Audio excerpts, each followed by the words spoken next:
झूठे मारे सालों को, शिक्षा के दलालों को, झूठे मारे सालों को।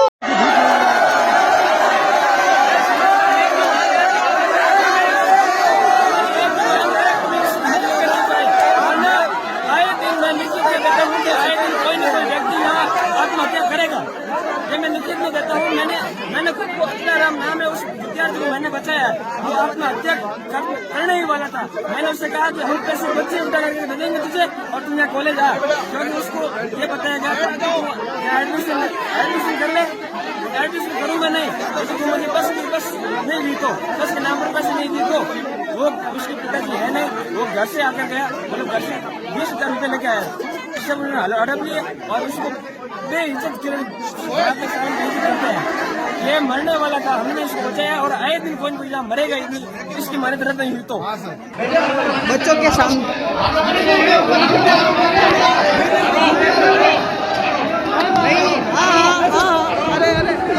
अरे अरे अरे अरे अरे अरे अरे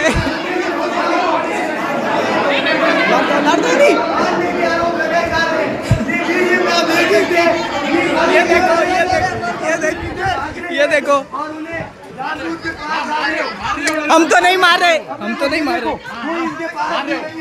कोई नहीं मारा। ये देखिए इंस्टिगेट कर रहे हैं बच्चों के सामने, जा के कह रहे हैं मारो मारो मुझे मारो मुझे मारो। बच्चों को फंसाने की कोशिश, बच्चों को फंसाने की कोशिश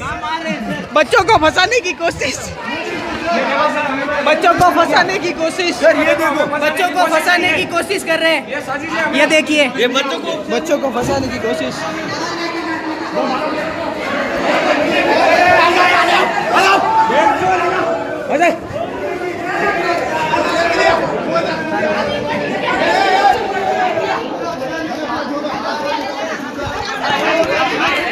हाथ जोड़ो।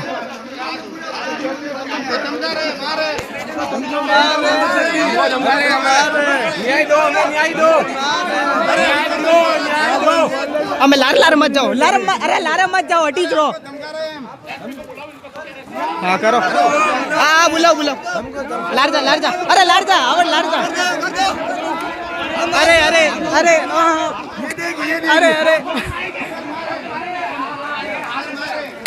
हाँ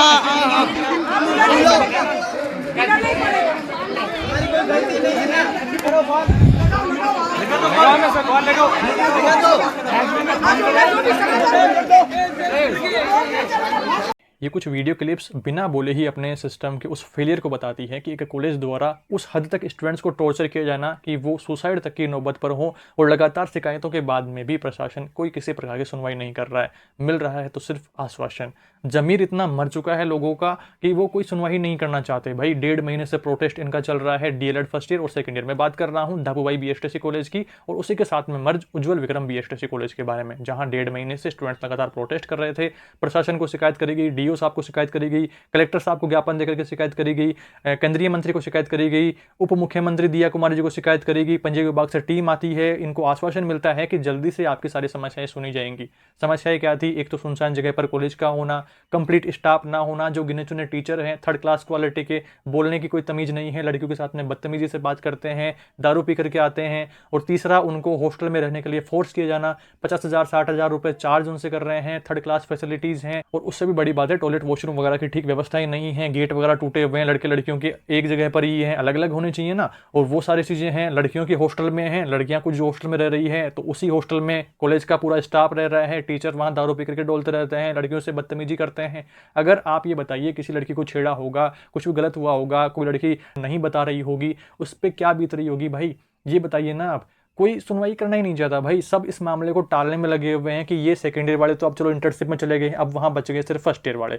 उसके बाद में बात आती है कि अब ये अगले महीने इनको भी इंटर्नशिप मिल जाएगी तो ये भी चले जाएंगे, मामला कंप्लीट, खत्म, बस इनका सेशन कंप्लीट। अब उसके बाद में ये सेकेंड ईयर में आएंगे थोड़े दिन, बस उनके बाद में कंप्लीट, अब नए स्टूडेंट आएंगे तो फिर उसके बाद में यही धंधा शुरू हो जाएगा। और ये सिर्फ इसी कॉलेज की बात नहीं है, राजस्थान की मैक्सिमम जो प्राइवेट कॉलेजें हैं सबकी यही कहानी है भाई। पहली बात, एक सुनसान जगह पर कॉलेज, इनको मान्यता कौन दे रहा है यार? ऐसे सुनसान जगह पर इनको मान्यता कौन दे रहा है?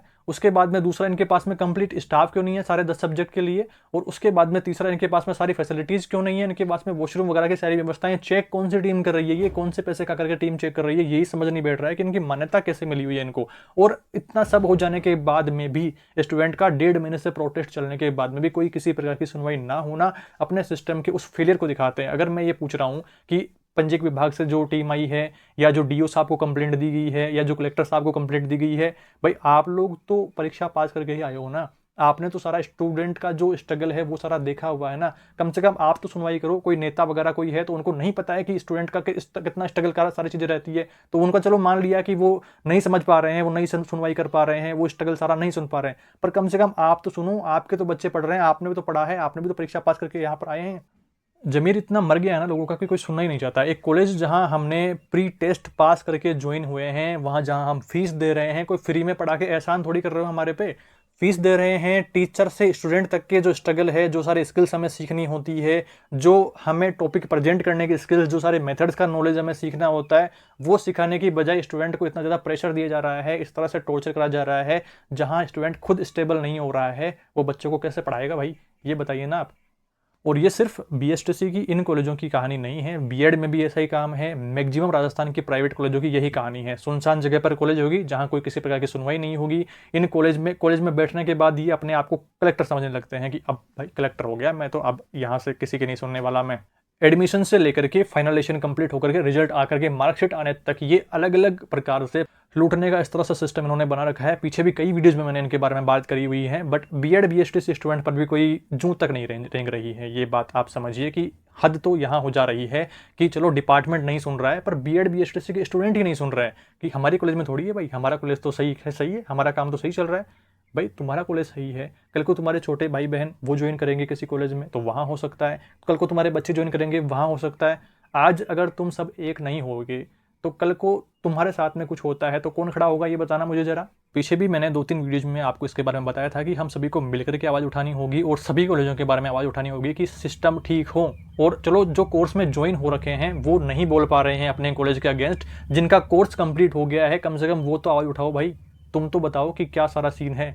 इस वीडियो के कमेंट्स में आप देखेंगे ना तो प्राइवेट कॉलेजों में जो स्टूडेंट्स के साथ में जो ज़्यादती करी जा रही है, जो उनको टॉर्चर करा जा रहा है ना, वो सारी कहानी समझ में आएगी। मैं पीछे 3-4 साल से बीएड बीएसटीसी स्टूडेंट्स के लिए काम कर रहा हूँ और उनको हर एक ऑफिशियल जानकारी पहुँचाने की कोशिश रहती है और जो ऑफिशियल फीस रहती है उसके बारे में जानकारी देने की कोशिश रहती है, बट सभी लोगों तक अपने वीडियोज़ नहीं पहुँच पाते हैं तो उनको एडमिशन के चार्जेस उनसे ले ली जाते हैं, इंटर्नशिप के कोई पैसे नहीं होते हैं, इंटर्नशिप के फॉर्म भरने के ले लेते हैं। कई कॉलेज तो इस तरह से गिरी हुई है कि वो स्टूडेंट को खुद की आईडी पर खुद के मोबाइल नंबर लगा के कॉलेज में ही रखते हैं आईडी को, स्टूडेंट को आईडी नहीं देते हैं। जबकि रूल तो क्या है कि एक जो आपकी आईडी बनती है, सारा दर्पण वाली आईडी हो चाहे आपके एग्जाम फॉर्म वाली आईडी हो, उसका पूरा एक्सेस स्टूडेंट के पास में ही होना चाहिए, स्टूडेंट के ही उसमें मोबाइल नंबर होने चाहिए और पूरा एक्सेस स्टूडेंट के पास में ही होना चाहिए। एग्जाम फॉर्म भी वही खुद ही भरेगा, एग्जाम फॉर्म के बाद में इंटर्नशिप फॉर्म वगैरह सारी चीज़ें खुद ही भरेगा।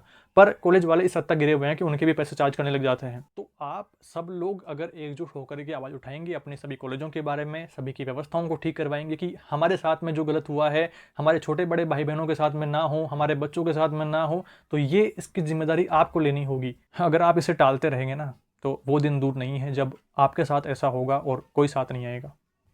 तो अगर आपका ज़मीर जिंदा है तो ज़रूर आवाज़ उठाएं और सभी मिलकर के इस मामले को सीरियसली लेवें और जल्दी से जल्दी कॉलेज की मान्यता रद्द करें या सारी व्यवस्थाओं को ठीक करें। इस वीडियो के लास्ट में मुझे बस इतना ही कहना है कि यार छोटी सी ज़िंदगी है, एक दिन हम सभी को मर जाना है, मरने के बाद में भी 10 लोग आपको याद रखें, अच्छे एक नाम से आपको याद रखें, 10 लोग उदाहरण देकर के कहें कि यार भाई उसकी तरह बनना, बंदा था तो वो था, ऐसा बनो ना यार। सिर्फ पैसे के पीछे भाग रहे हो, साल के तुम्हें 20-30 लाख रुपए कॉलेज वालों को मिल रहे हैं, हमारी फीस मिल रही है भाई तुम्हें, फिर भी तुम्हारा पेट नहीं भर रहा है, जहाँ पर हर एक काम के एक्स्ट्रा पैसे चार्ज कर रहे हो और फिर भी तुम्हारी ऐसी हालत हुई पड़ी है, खस्ता हालत, 3rd क्लास फैसिलिटीज़ हैं, तुम्हारी खुद की कॉलेज को तुम ठीक नहीं कर पा रहे हो, तो उन पैसे का कर क्या रहे हो। एक किसी महान आदमी ने कहा है कि मैं शरीर दे मरण नूं मौत नहीं गिनदा, मैं जमीर दे मरण नूं मौत गिनदा हाँ। तो जमीर जिंदा रखो भाई, वो दिन दूर नहीं है जब ऐसा आपके साथ भी होगा और कोई आवाज़ उठाने नहीं आएगा। तो इस वीडियो के माध्यम से मुझे बस इतना ही कहना है कि सभी मिलकर के इस कॉलेज के खिलाफ आवाज़ उठाएं अपनी सभी कॉलेजों के खिलाफ आवाज़ उठाएं जहां पर भी आपके साथ में गलत हो रहा है। अगर आप डीएलएड से संबंधित नहीं हैं फिर भी ये वीडियो देख रहे हैं तो आप इस मामले की गंभीरता को समझने के लिए इस वीडियो का कमेंट सेक्शन ओपन करेंगे तो आपको राजस्थान की मैक्सिमम कॉलेजों की हकीकत पता चलेगी कि स्टूडेंट्स को कितना ज़्यादा टॉर्चर करा जा रहा है हर एक काम के लिए, जो कि सारी नॉर्मल प्रोसेस ही रहती है, जो कि मैं अलग अलग वीडियोज़ में बताता भी रहता हूँ। तो इनडायरेक्टली मैं टारगेट नहीं करता हूँ, बट अभी ज़्यादती हो गई है स्टूडेंट्स के साथ में, इसलिए मैं इन दोनों कॉलेजों को टारगेट करते हुए ये वीडियो बना रहा हूँ और सारी क्लिप्स मैंने इसमें अटैच करी है। कुछ जो प्रीवियस मैंने वीडियोज़ बनाए थे उनके लिंक भी मैं आपको डिस्क्रिप्शन में दे दूंगा, तो आप इस मामले को जरूर से गंभीरता से लेंगे और इसके खिलाफ जो भी आपका उचित सुझाव होगा वो आप कमेंट्स में बताएंगे। मेरा ज़मीर जिंदा है, इसलिए फिर से एक बार ये वीडियो मैंने बनाया है कॉलेजों के खिलाफ, कॉलेजों की रियलिटी को लेकर के। तो इस वीडियो के कमेंट सेक्शन को आप जरूर चेक करेंगे और अपनी कॉलेज के बारे में कमेंट करके जरूर बताएंगे सारी बातें। बाकी जल्दी मिलते हैं एक नई वीडियो में कुछ नई जानकारियों के साथ।